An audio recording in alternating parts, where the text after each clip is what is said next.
Good morning, good afternoon, good evening. Welcome to Late Night Learning. I'm your host, Dr. Anthony Palomba. Now, today we're going to be continuing our discussion on media finance. And today we're also going to be looking a little bit at mergers and acquisitions. Now, when we think about mergers and acquisitions, we might read something in the Wall Street Journal that says, AT&T merged with Time Warner or purchased Time Warner, or Comcast purchases NBC Universal. And we just think, well, I guess that company got bigger and yeah, I guess that's kind of it. But there are so many different implications beyond that that really help articulate why and how companies merge with each other.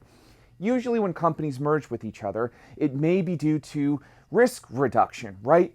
If I merge with you, company B, and I may be company A, I may say to myself, if I'm bigger, I'll have more resources available to me, and I'll be able to deflate the amount of risk that I have. Additionally, I might also be trying to enter into a different industry or sub-industry. If we think about AT&T purchasing Time Warner, we can deduce a few things from there. AT&T is a telecommunications company. What that means is they deal with things like internet, phone, and other forms of technology as it has to do with communications. And so for AT&T to purchase Time Warner, which is largely a content company, a few things might be happening here. So AT&T provides particular services, as does Comcast, right? Comcast is a cable company, and so they've also purchased NBC Universal. When we look at these cable companies purchasing content companies, or these telecommunication companies purchasing content companies. And when I say content, I mean entertainment content, right? When we think of Time Warner, we think of HBO, we think of TBS, we think of TNT, Time Magazine, Warner Brothers Media. When we think about NBC Universal, we think of Universal Studios and Pictures. We think of Minions. We think of The Office and Seinfeld and Friends that were produced and or exhibited by NBC. So we have these telecom companies, these distributive companies, purchasing content companies.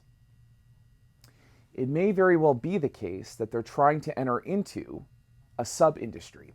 Now we know with Comcast that they're trying to create an NBC streaming service to debut in about a year from now, or it might even be 8 months at this point. I believe it's April 2020, even though the time shifts. We also know that AT&T Time Warner is gearing up to launch a streaming service in about the same time frame as well. We're going to have HBO Max released to the public. And so these companies are looking to enter into the streaming wars, if you will. And so these telecom companies, rather than trying to create content on their own, which is super expensive, and who has the expertise to create content, it's a big to-do, as you might imagine, for AT&T to say, well, we're going to create a film division. Good luck with that. And so it's way, way easier for AT&T to say, okay, can we just purchase someone? And so Warner Brothers obviously has the expertise, the resources, the success, the track in developing movies and TV shows and things like that. Same thing goes for NBC Universal when we think of Comcast. NBC Universal's been creating entertainment for 80 years now. And so it follows that that's a conglomerate to purchase, to absorb. Additionally, for NBC Universal, and Time Warner, these entertainment content companies, it really works out for them to be owned by telecom companies. We've talked about in past lectures that it's really important to be able to measure your audiences efficiently. And so these entertainment companies get a set audience, whoever subscribes to Comcast, whoever uses AT&T, and they get actual data metrics that they can harness when they're developing a TV show or a film or anything like that. So there's this kind of symbiotic relationship going on between telecom companies, the parents, right? If we're thinking about AT&T and if we're thinking about Comcast, and then if we're thinking about the entertainment content companies that have been absorbed, for Comcast, we have NBC Universal, right? That's now owned by them. And for AT&T, we now have Time Warner. which includes HBO, TBS, TNT, True TV, Time Magazine, and a few other pieces as part of the Time Warner empire. And so it's important to really think about why mergers and acquisitions happen, why they're useful, and why they're an essential part of media management. So let's get started. First, before we get into mergers and acquisitions, I do want to wrap up finance. And so in this particular portion of the lecture, we're going to look at a few other ratios and a few other elements in finance. First, we have leverage ratio. Leverage ratio is really, really important when we think about borrowed debt. Now, you're going to see that media firms are heavily in debt. They're always in debt because they're hoping to generate strong cash flow. I want to show you that advertisers are giving me money. I want to show you that the box office for the movie Joker, which is about to debut in a few days from this broadcast, is going to be raking in money. Remember, entertainment firms really do rely on cash flow. What we can show, what's going on now. Because, as we've illustrated earlier, the entertainment industry is kind of fragmented, right? We know that we have people developing products, or in this case, developing movies and TV shows. We pay writers, right? Warner Brothers pays writers. We also have people filming things, and we also have shows and movies being exhibited. There's so much activity going on, it's really difficult to show progress in an entertainment company.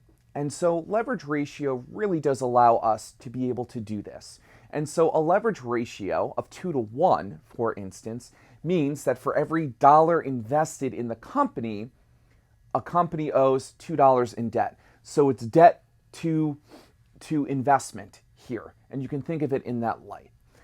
As we've stated earlier, media firms do tend to have above average levels of debt because they believe they can generate substantial cash flow or net income, which will head to shareholders, while interest and debt maturity expenses are paid off. So shareholders are interested in cash flow and net income because that goes to them, right? If I make an investment in Viacom, if I make an investment in AT&T, I can see cash flow, I can see net income, and for me, I know that my stock is improving, right? If I have strong cash flow, it means my stock goes up.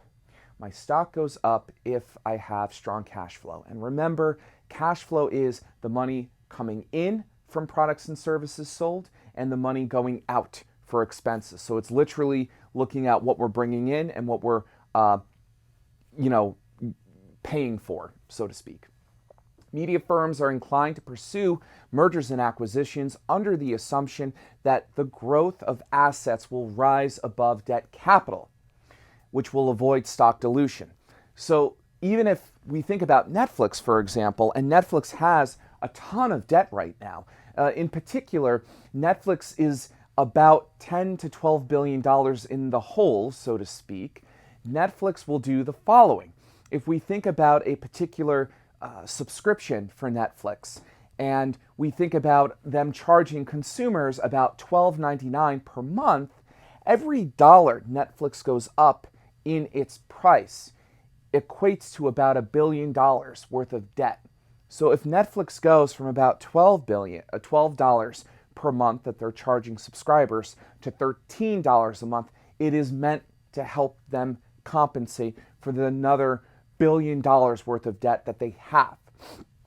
This kind of debt is scary, but Netflix has been ramping up at full speed trying to get a head start, and it has a substantial head start on other companies who are seeking to enter into the marketplace. Disney does have a very strong brand, and I would argue Disney might even have a brand that has more brand equity or value than Netflix. I don't think NBC has better brand equity than Netflix. I don't think at this point, I wonder what the brand equity is for HBO Max up against Netflix. HBO is still seen as a premium curated channel in which only high quality intellectual content is exhibited there. And so when we think about taking on debt, the goal is ultimately to try to ramp up the amount of intellectual property you have to go against others. And so even in the movie space, this is done all the time.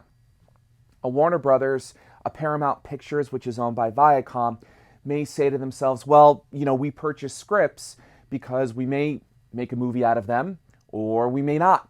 A script may be in, production hell, which is a term that means that it's kind of just stagnant. Will an executive producer take a script and say, oh, we should use this? Or will it sit on a desk or in a computer database for 3 years before anybody looks at it?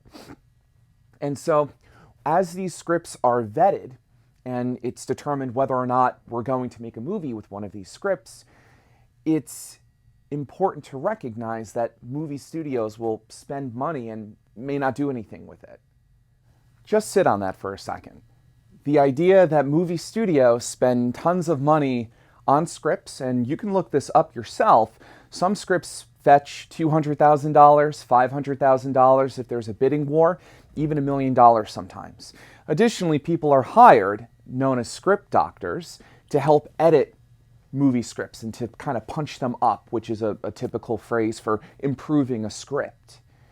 And something may be done with the script and something may be not done with the script.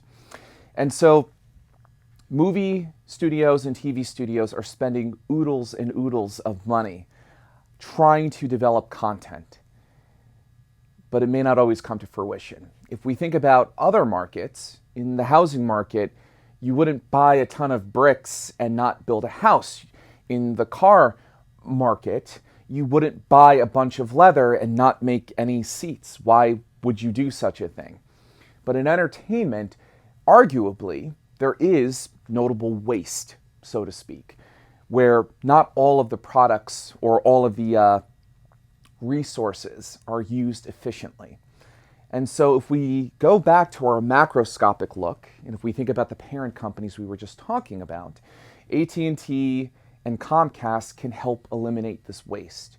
If NBC understands its audiences better and can use data analytics to help them frame how to create entertainment content, there's less waste. NBC perhaps doesn't purchase 100 scripts next year, or NBC Universal doesn't make 100 pilots next year.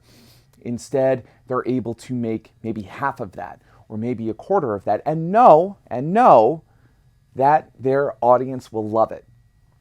That will help decrease the amount of debt. It will help them pay off debt because they'll have less of it, and it'll improve cash flow. As a result, the stock price will go up. And as we know with CEOs, particularly in the entertainment industry, as in other industries, CEO pay is directly linked to shareholder price. And so this is kind of the way in which these businesses kind of articulate themselves and express themselves and go about themselves from day to day. So this is kind of the transformation that's going on. This particular conversation between art and between science. And it's a very, very interesting place that we're in with entertainment, because if we think about art and if we think about going to a museum, Van Gogh was not worried about how many people would like his work. Kandinsky was not worried about how many people would like his work. And even more recent artists don't use data analytics per se to really determine what people like. Advertisers and public relations professionals are using analytics to design campaigns and images and things like that for sure. But true artists, sculptors, those kinds of people don't necessarily use analytics. My cousin works for SNL as a top makeup and special effects artist. He's not worried about whether or not people are going to like the mask that he creates for Kate McKinnon to wear or for Leslie Jones to wear. He's not worried about that. But it is an interesting conversation. Do we use data to help shape art? It's weird. A lot of companies are very excited about that because, well, there's a monetary gain there. But is art meant to be perfect for people? Is art meant to just give people what they want? Is that really what art is meant to do? It's a really interesting question, and it's something I want you to have in the back of your mind as we move through this lecture, and really as you move through movies and television shows and other things that you consume. Is this a good trajectory that we're on as humans? Never mind the business, never mind anything else. It is thought-provoking, and so we'll see what winds up happening with this, because I do think while people will be given what they want, there may be something lost with artistry and with being bold and with thinking outside the box and not caring what people think.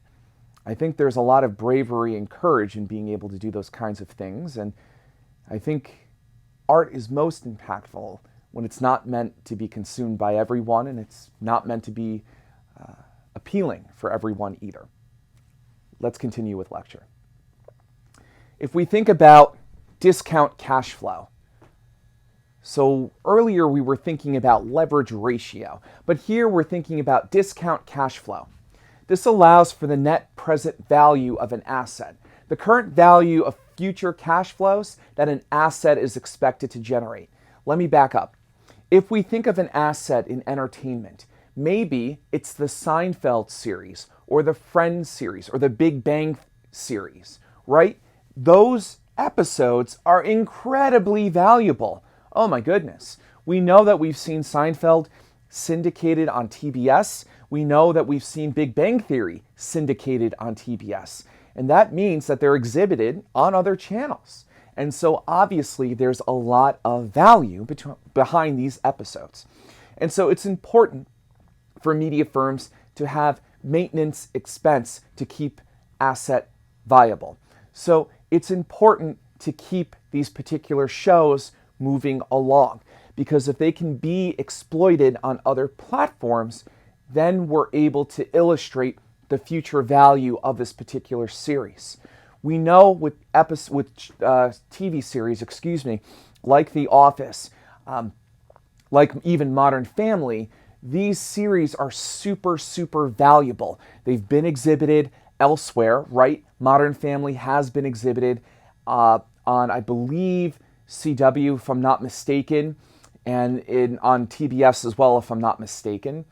And I believe on Hulu as well, if I'm not mistaken. So Modern Family has been shown on several different platforms. So it probably has some sort of future value, right? When the show is done, and I believe as of this year, September 2019, or October 2019 rather, Modern Family is on its last season. It has future value. It can be exploited in the future for sure. So to forecast DCF, discount cash flow, it's important to consider the historical performance. Historically, how has Two and a Half Men done? Or Big Bang Theory, or Modern Family? Future competitive and macroeconomic factors that will impact an industry. That's important to figure out as well here. What is the future for this particular series? The Fresh Prince of Bel-Air, which is an excellent series, has just been picked up by HBO Max. That's fascinating. One, because it was exhibited on NBC. Two, I believe the production was through Warner Brothers Television that created Fresh Prince, and then it was exhibited on NBC. And 25 years later, here we are with HBO Max looking at this series, seeing its historical performance. It did exceptionally well during its first run in the early to mid-90s. Two, it continues to perform well on current channels. And three here, peer group analysis, improving or deteriorating margins as part of valuation analysis. What this means is it maintaining its margin of profit? Is it maintaining its audience? So, in other words, is the Fresh Prince of Bel-Air, when it's exhibited or broadcasted on TBS at 6 a.m. in the morning, 7 a.m., 8 a.m., 9 a.m., 10 a.m., and I think it used to have a block like that on TBS, is it still holding its own? I would argue that it is. It absolutely is. And so we can see here that The Fresh Prince of Bel-Air is holding its own. And this is really, really important and relevant when we think about how these particular shows have value over time. Let's move on. So why do media firms merge? Well, we captured a little bit of this as we were beginning this particular lecture. But to kind of go through a few things, we know that media firms inherently are complex organizations. You have managers, you have financiers, accountants, you have artists working with managers, artists working with accountants. This is remarkably complex. Although media firms rely on operational cash flow, not all departments do. And so that's another element here to consider. Other departments run on different elements. The production department lives and dies around eyeballs. So in other words, how many audience members are watching the latest episode of SNL or Blackish or Off the Boat, right? How many people are currently watching? And then two, they live and die by the amount of advertisers they can gain and what they can charge per thousand, CPM costs, and thinking about how much can we charge people, or advertisers rather, for a 30-second commercial during a break of Off the Boat, for instance. And so as such, acquisitions are useful to demonstrate growth, which helps us improve stock prices. Let's move along. And so to kind of get our feet wet in understanding how mergers and acquisitions go on, the Telecommunications Act of 1996 really helped kick this into overdrive. Now, at this point in the mid-90s, we had cable, we had satellite. Certainly there were companies that were already merging. ABC was absorbed by Disney. CBS and Viacom around this time also merged together. And so we know that these particular conglomerates are starting to merge together. So we have a little bit that happens before 1996, and we have a lot that happens after 1996. So Congress makes a structural change here, and it lifts the limit on the number of properties one company can own on a national basis. So typically, a TV studio, or like a Fox, or like an NBC or CBS, might own other television studios around the country, right? If we're thinking about local news, Chicago might have a CBS 14, right? Or an NBC 7. These markets have these TV stations that really do help support live events, news, and entertainment as well. But these particular studios wanted to grow, and they also wanted to be able to absorb cable channels and other kinds of entertainment properties. Now, initially, the goal here was to ensure that any communications company could compete against any other company, that it really was kind of a free market, that anybody would be able to kind of grow here. Well, what wound up happening was that media companies that were already fixtures in the industry just began eating more and more. And you can see with this comic, media giants, during this time, NBC is a giant, CBS, ABC, and Fox really begin to eat up cable channels. And so, Disney eats up ESPN, right? We see that happening. NBC eats up Lifetime not Lifetime, eats up, has Bravo and E and Esquire as well. And Viacom continues its cable reign with Nickelodeon, which began in the early 80s, and it goes on to absorb Comedy Central and BET and VH1 and so on and so forth. So we're seeing these legacy media companies, and let me define legacy media companies as old media companies. CBS, Fox, NBC, ABC. These are legacy media companies. They begin to absorb and or create cable channels to continue to be competitive in the marketplace. That lifts perhaps the amount of numbers of properties that one company can own, but it also creates super high barriers here. What we'll see in a second, though, is that all of these mergers and acquisitions haven't always been as smooth as we would have hoped that they would be. Let's move on. AOL Time Warner merger. You've got fail. And so if we think about AOL and we think about Time Warner, this was touted as a major merger and acquisition. So AOL is an ISP. It's an internet service provider that provides a platform for consumers to chat, to download, to search, and other things. In the 1990s, we're still trying to figure out what the internet is and what it can do for us. This does begin in 1989, but AOL goes public in 1992. Remember, when a company goes public, it means it has stocks to offer. It is currently on the stock market. It is not a private company. You can purchase shares in the company. That's what it means for a company to go public. In 1999, it acquires Netscape, which is a competitor. It has MoviePhone, which you at one point could actually call and figure out what movies were going to be playing. It continues to absorb items. It continues to rent spaces to companies like CBS and Sportsline to create blogs. So AOL is doing quite well by 2000. In 2000, AOL agrees to purchase Time Warner for $165 billion. It is renamed AOL Time Warner. There are some antitrust concerns here. Time Warner is interested in absorbing Disney, but it didn't work. Time Warner does block ABC signal from its cable system in retaliation. And so there is already kind of this thrust for Time Warner to begin to absorb more as it is part of AOL. However, there is a dot-com bubble burst in 2002. And so the dot-com bubble that bursted was people kept valuing these internet companies as super valuable.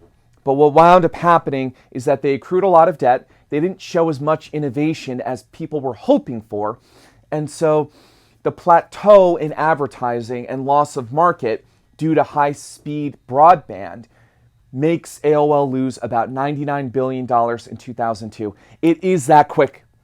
AOL does merge with Time Warner in 2000, and by 2002, AOL has lost about $99 billion.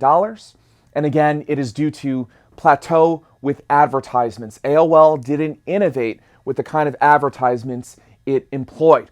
It didn't think of different ways in which to advertise to audiences. And advertisers are a bit skeptical on who is watching internet ads and what the return on investment is.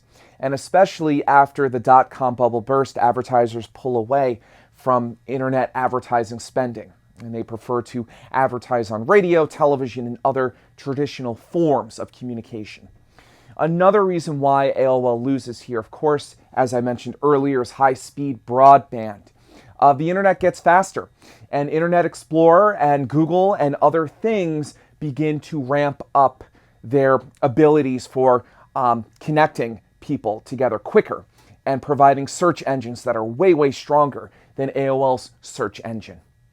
Additionally, AOL ignores MySpace and Facebook in 2004. They're not innovating. AOL innovated as a platform for chat rooms, as a way in which to instant message or today DM other people, but AOL did not keep up with the particular flow in innovation here. And so unfortunately, AOL did not do well.